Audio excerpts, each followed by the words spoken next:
I still remember the exact moment I woke up gasping, my heart slamming against my ribs like it wanted to escape my chest.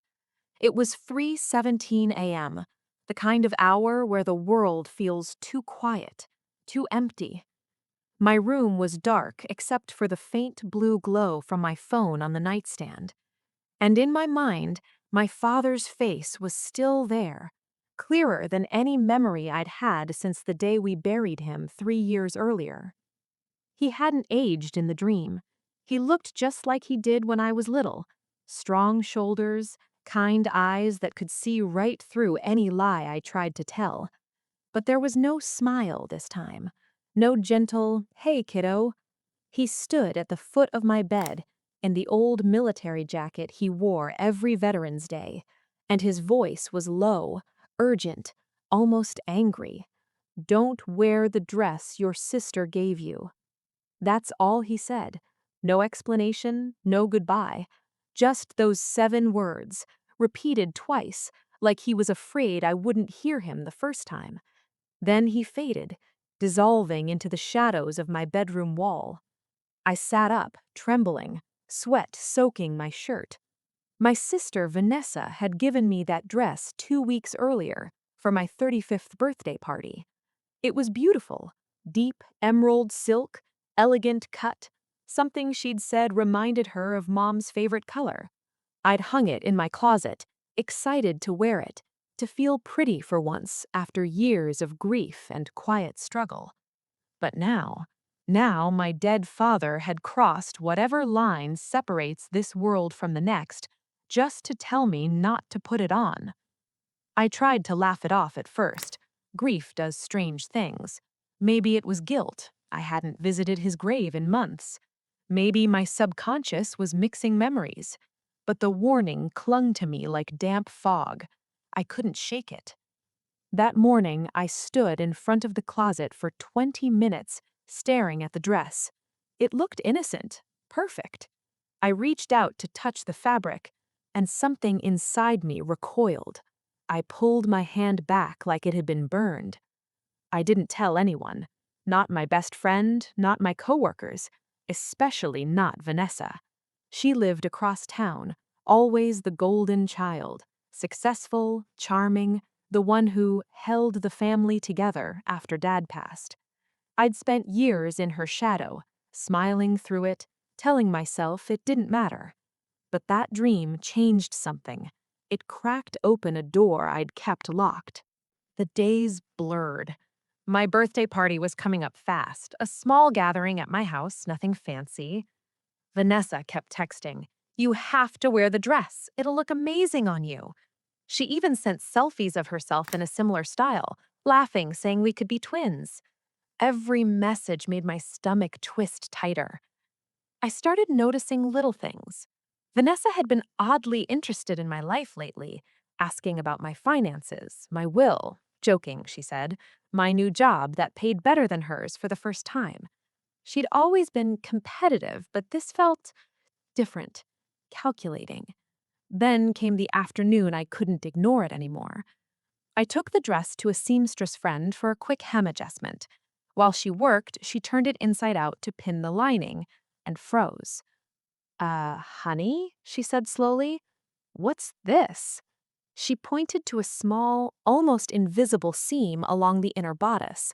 It looked like it'd been opened and resewn, carefully, professionally. My hands shook as I took it from her. I grabbed a pair of scissors from her table and, without thinking, cut the thread. Inside the lining was a thin plastic pouch, clear, sealed, filled with a fine white powder. My seamstress gasped. That looks like, oh God. I didn't need her to finish. I'd seen enough crime shows, read enough stories. My mind flashed to poison, something slow, something that could look like a heart attack or an allergic reaction at a party full of people. My father's voice echoed again. Don't wear it. I sank to the floor of that tiny shop, the dress pooling around me like spilled ink. Tears came hot and fast. How could she? My own sister, The one I'd protected, defended, loved, even when she didn't deserve it. Later that night, alone in my kitchen, I pieced it together. Vanessa had always resented me quietly. When Dad got sick, I'd been the one at his bedside every day. She'd visited twice. When he died, his modest savings went mostly to me because he'd told me in private he worried Vanessa would burn through it. She'd never forgiven him. Or me.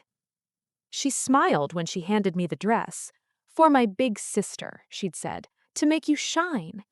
It wasn't about shining. It was about ending me. Quietly. Permanently. Then she'd inherit everything. House, money, even his medals she'd always mocked. The betrayal shattered something deep inside me. I felt hollow, broken, like the little girl who'd once idolized her big sister had finally died too. But beneath the pain, anger rose. Slow at first, then fierce. I wasn't going to cry anymore. I was going to listen to my father. I didn't confront her right away. I needed proof, real proof. I took photos of the pouch, sealed it back carefully, then I called a private lab. Discreet, expensive, but worth every penny. The results came back in 4 days. A synthetic opioid derivative, lethal in small doses, slow-acting, undetectable without specific tests. My birthday arrived. I hosted the party as planned. Vanessa showed up glowing, hugging me too tight, whispering, "Wear the dress. I can't wait to see you in it." I smiled. "I will," I lied. "Later." I wore something else, simple black. She frowned but said nothing. Halfway through the night, I pulled her aside to the quiet hallway. I held up my phone, showing the lab report photo. Her face drained of color. "What? What is that?" "You know exactly what it is," I said softly. My voice didn't shake. "Dad came to me, in a dream. He told me not to wear it, and thank God I listened." She tried to laugh. "You're crazy. That's not—" I cut her off. "I have the dress, the pouch, photos, the lab results. If I go to the police, you're finished. Prison. Forever." Her eyes darted, searching for escape. "Please, I was angry. I didn't mean—" "You meant every second of it," I whispered. "But I'm not like you. I'm not going to destroy you the way you tried to destroy me." I gave her one choice. Leave. Disappear from my life. Sign over any claim to Dad's estate. Never contact me again or face charges. She cried, begged, called me heartless. But I stood there, calm for the first time in years. My father's warning had saved me. His love had reached across death to protect me one last time. She chose to leave, packed a bag that night, moved out of state within a week. I never heard from her again. The dress? I burned it in the backyard fire pit, watching the silk curl into ash under the stars. With every flame, I let go of the pain she'd planted in me. Now, when I miss Dad, I don't cry. I thank him. I feel him still, quiet, steady, watching. Family can break your heart in ways no stranger ever could. But sometimes, love, even from beyond, finds a way to heal it. If you ever get a warning that feels too real to ignore, listen. Because sometimes, the people we trust most hide the darkest shadows. And sometimes, the ones we've lost are still fighting for us. I know mine was. Thank you for listening to my story. If it touched you, share it, and hold your loved ones close. You never know when a dream might be more than just a dream.